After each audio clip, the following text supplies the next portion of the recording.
ఇంట్లో అమ్మ నాన్నల మాట వినరు, ఎవరి మాట వినరు, మీ ఇష్టం వచ్చినట్టు మీరు చేస్తారు. మీరు చేసే పనులకి ఎవళ్ళెవళ్ళో ఏదో సాల్వ్ చేయాలి. రమ్య గారు వచ్చి ఏం చేస్తారు, నేను వచ్చి ఏం చేస్తాను. మీ అమ్మగారు ఏం చేయలేకపోతున్నారు కదా, ఏమన్నంటే ఇంక గట్టిగంటే చచ్చిపోతూ ఉంటారు. చచ్చిపోయి ఏం ఉద్ధరిస్తారు, ఏం సాధిస్తామని చచ్చిపోతారు మీరంతా. ఏదో చచ్చిపోతామని బెదిరిస్తారు. ఎవరిని బెదిరిస్తున్నారు? మీరు భూమికి భారం. చచ్చిపోయినా పెద్ద దేశంలో ఏం తేడా రాదు. ఆ రోజు ఆవిడ ఏడుస్తారు, లేకపోతే మీ అక్కలు ఏడుస్తారు, 2 రోజులు మర్చిపోతారు. అంతే తప్ప మీరు చేసే తప్పుడు పనులు మీరు ఆలోచించట్లా. మేము ఏదో దేశానికి సేవ చేస్తున్నామని చచ్చిపోతామని బెదిరించడం, లేకపోతే వాళ్ళని బెదిరించడం, కనపడ్డోళ్ళ ప్రేమించేసాం అనుకోవటం, ఈ ఆటలుగా అయిపోయింది. ఇన్స్టాగ్రాముల్లో ప్రేమిస్తారా, ఫోనుల్లో ప్రేమిస్తారా, ప్రేమించిన 2-3 రోజులైనా కాపురం చేస్తారా, ఆడు మళ్ళీ పెళ్లి చేసుకోనంటే ఆడే కావాలంటారా? ఏంటిది? ఏం ఆటలాడుతున్నారు? జీవితం అంటే లెక్కలేదు, జీవితానికి ఒక వాల్యూ లేదు, మనుషులకు వాల్యూ లేదు. ప్రేమ అంటే ప్రేమ వేరే ఉంటుంది. ప్రేమ అంటే ఇది కాదు ప్రేమ. ఇది ప్రేమ అని అనుకుంటే నువ్వు మోసపోతున్నావు. నువ్వు మోసం చేసుకుని అందరినీ మోసం చేస్తున్నావు. కానీ అర్థమవుతుంది అది. మరి వెళ్ళి పోలీస్ స్టేషన్లో కంప్లైంట్ ఇస్తావా? వెళ్ళండి, వెళ్ళి ఆ పని చేయండి. ఏనా కొంచెం అమ్మ చెప్పింది విను, ఎందుకంటే నీ జీవితం కోసమే కదా అమ్మ అంత ప్రయత్నిస్తుంది. అయినా నీకే ఫస్ట్ ఇంపార్టెన్స్ ఇస్తున్నాను. అతను వచ్చి బతుకులాడితే నీ లైఫ్ ఇంపార్టెంట్ కాబట్టి ఒక కండిషన్స్ తోటి ఒక ఛాన్స్ ఇవ్వండి. నువ్వు ఇప్పుడు నన్ను నమ్మి నువ్వు కనుక పోలీస్ స్టేషన్కి వెళ్ళి కంప్లైంట్ ఫైల్ చేస్తే ఇప్పుడు నేను చెప్పినవన్నీ జరుగుతాయి. అర్థమవుతుందా? ఏమైనా డౌట్ ఉన్నా మాకు ఫోన్ చేయండి అమ్మా, మేము అందుబాటులో ఉంటాం. ఆల్ ది బెస్ట్ నాన్న, జాగ్రత్త. వీళ్ళందరూ ఎందుకు వస్తున్నారు మనకి? మనం ఏం చేస్తాం? సీరియస్గా అడుగుతున్నాను నేను. అసలు ఇది ఒళ్ళు పొగరు కేసుల్లా కనపడుతున్నాయి కేసులన్నీ. ఎవళ్ళో ఫోన్లో మాట్లాడతారు, లేకపోతే ఇంకొకళ్ళేమో మ్యారేజ్ బ్యూరోలో చూసుకుని వచ్చేస్తారు, కాపురాలు చేసేస్తారు, కడుపులు అయిపోతాయి.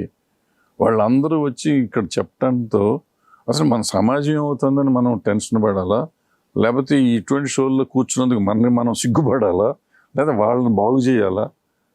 ఇప్పుడు చదువుకున్న వాళ్ళు, చదువు రాని వాళ్ళు కూడా కాదు, ఎంతో కొంత చదువుకున్నారు, ఏదో పని చేసుకుంటున్నారు, సంపాదిస్తున్నారు. వీళ్ళు ఇట్లా మోసపోతున్నారంటే ఎంతమంది ఇప్పుడు చెప్పుకునే వాళ్ళు, వీళ్ళు చెప్పని వాళ్ళు ఎంతమంది ఉన్నారు? అంటే అసలు ఇంతకుముందు క్యారెక్టర్ అనేవాళ్ళం, ఆ క్యారెక్టర్ అనేది అసలు లేదా? క్యారెక్టర్కి ఒక వాల్యూ లేదా? ఎక్కడ పడితే అక్కడ ఎవరితో పడితే వాళ్ళతో తిరగొచ్చా? ఈ సమాజం అక్కడికి వెళ్ళిపోతున్నాం. మనం ఒక పక్కన ధర్మం అంటాం, మన ధర్మాన్ని మించిన ధర్మం లేదు ప్రపంచంలో అని చెప్పుకుంటున్నాం మనం.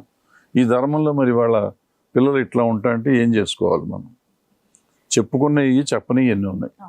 సరే, యాక్చువల్గా ఈ స్టేజెస్ ఇట్లాంటివి దొరకడం అనేది ఒక అదృష్టం అండి. ఎందుకంటే జనాభా పెరిగారు, కోర్టులు, కౌన్సిలింగ్ సెంటర్స్ ఇవన్నీ సుప్రీంకోర్టు ఒక 5 years నుంచి స్టార్ట్ చేసినప్పటికీ అక్కడికి వెళ్తే వీళ్ళకి అంత స్పాంటేనియస్గా జడ్జిమెంట్ కానీ, ఒక సలహా కానీ, ఒక సజెషన్ కానీ దొరకట్లేదు.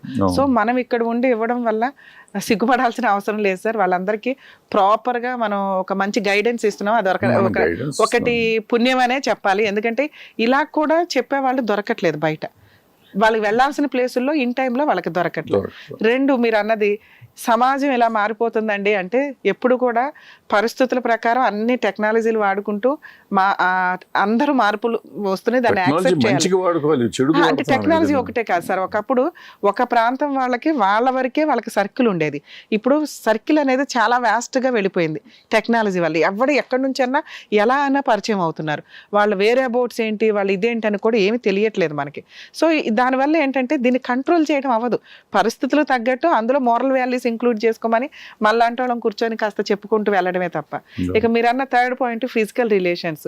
ఒకప్పుడు మనసు మాత్రమే వెళ్ళేది సార్.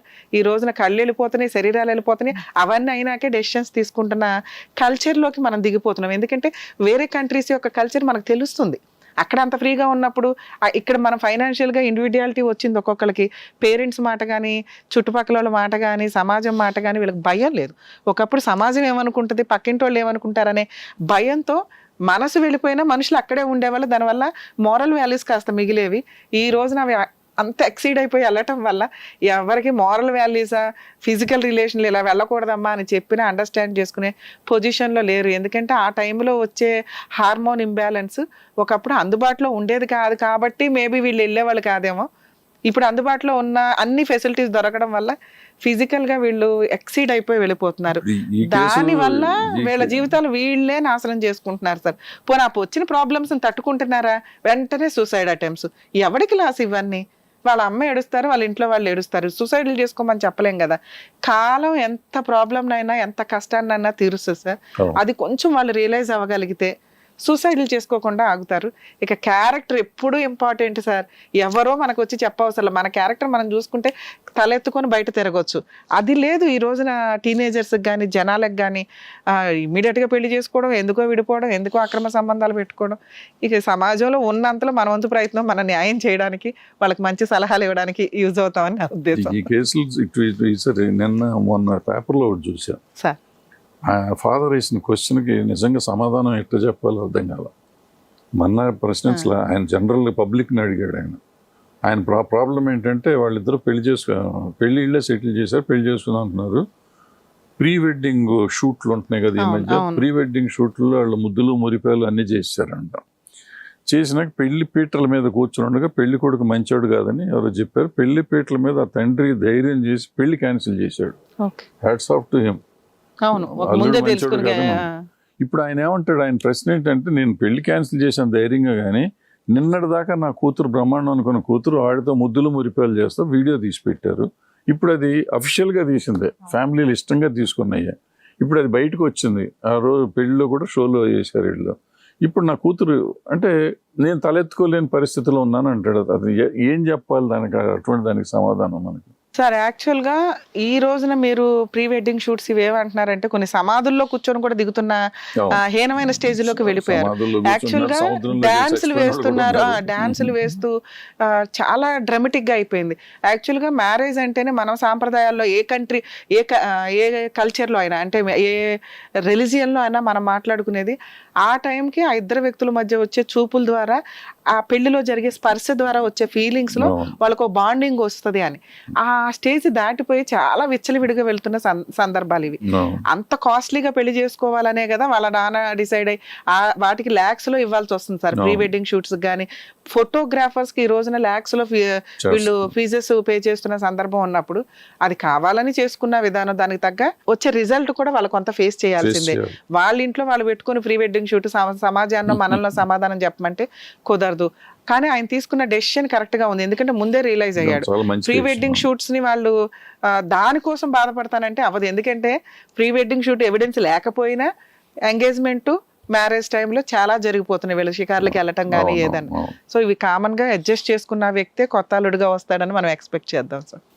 అంటే అట్లా అంటే ఆయన క్వశ్చన్ వేసాడు, మనం ప్రశ్నించడం కాదు, అదే అవాయిడ్ చేయాలనేది అట్లీస్ట్ ఒక మెసేజ్ లాగా ఇచ్చినట్టు ఒక పద్ధతి.